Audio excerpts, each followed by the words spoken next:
This bulletin is brought to you by Good Morning Pihalia. Enjoy the warmth and indulge in the deliciousness. Good morning, good morning.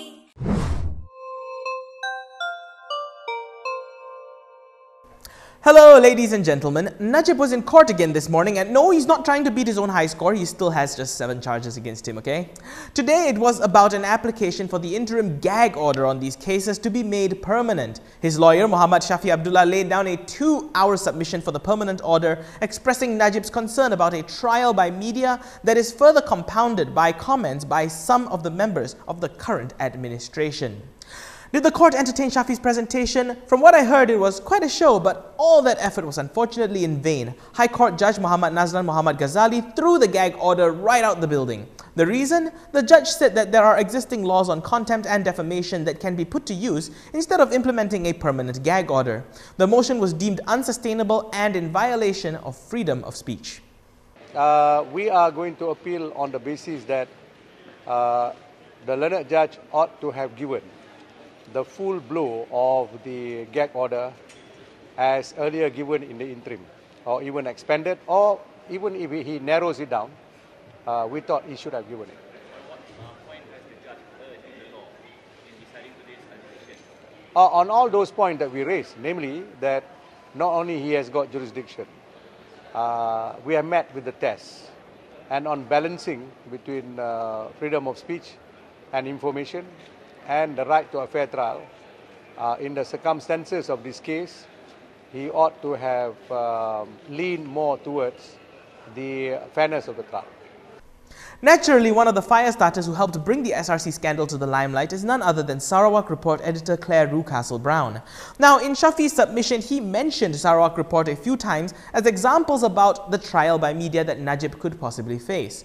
You would think that she saw this coming, right? But she didn't. She actually was pretty surprised at it. I don't think this is a jury trial, so I'm sure the judge is able to do his job in the normal way without being influenced by media. And of course, I've just reported factually on this case, as have others, and none of my reporting on this case appears to have been substantially disproved. So I'm sure the judge can do his job without being influenced unduly by the media. That's the normal course of things.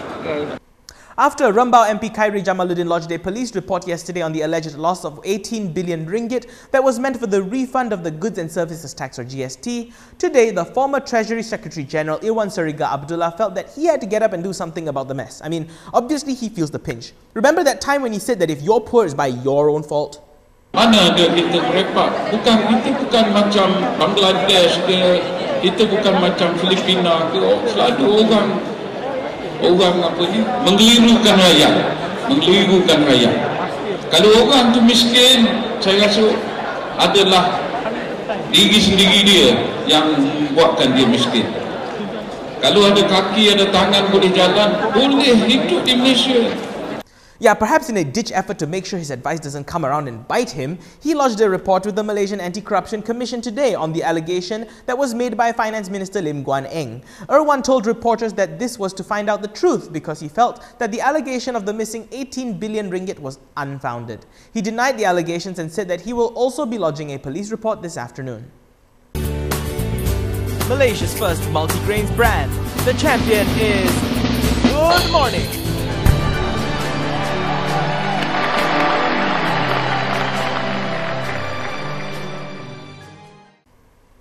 Now, Najib, who is also the former finance minister and the man who would go down in history as the father of GST, is one of the people whom Khairi made his report against. Today, Najib floated a theory about where that 18 billion ringgit shortfall came from. He asks if Pakatan Harapan had spent the 18 billion ringgit and then accused the previous administration of robbery. Now, calm down.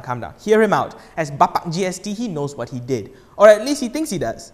Najib explained that the GST collections were paid directly into the government's consolidated revenue account. From there, funds are then paid into the GST Refunds Trust account on a monthly basis to meet the refund payments required on an ongoing basis.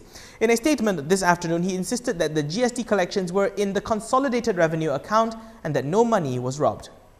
The Selangor State constituency of Balakong will be taking to the polls soon for their by-election that was triggered by the demise of their incumbent Eddie Ng in a car accident. Now, if you are voting there, you may see this symbol on your ballot paper. Don't worry, it's not an unfinished Malaysian flag or some new party.